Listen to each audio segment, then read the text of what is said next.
అందరూ కూడా అప్రమత్తం కావాల్సినటువంటి అవసరం ఉంది. నిన్ననే వీకోట్లో 3 రోజుల క్రితం డెంగ్యూతో మేఘన అనే ఒక అమ్మాయి చనిపోయింది.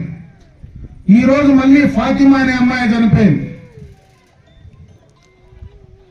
చాలా దారుణమైనటువంటి పరిస్థితి. ఎందుకంటే ముక్కుపచ్చలారిన అమ్మాయి చిన్న బిడ్డలు ఈ యొక్క డెంగ్యూ వ్యాధికి బారిన పడతా ఉంటే ఖచ్చితంగా ప్రజలు అప్రమత్తంగా ఉండాలి.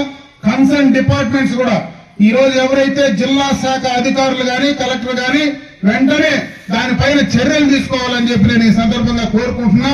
అక్కడ వాళ్ళ అవగాహన పెంచాలా, వాళ్ళకు సంబంధించినటువంటి ఆరోగ్య పరంగా ఆ ప్రాంత పారిశుద్ధ్య పరంగా ఇమ్మీడియట్ గా దానిపైన వార్ ఫుటింగ్ మీద ఆ కార్యక్రమాలు చేయాలని చెప్పి నేను జిల్లా అధికారులు కోరుకుంటా ఉన్నా. దాన్ని కూడా వాళ్ళతో మళ్ళీ కలెక్టర్ గారితో వాళ్ళతో కూడా మాట్లాడేటువంటి ప్రయత్నం చేస్తాను. నేను ఆ విషయాన్ని ఇక్కడ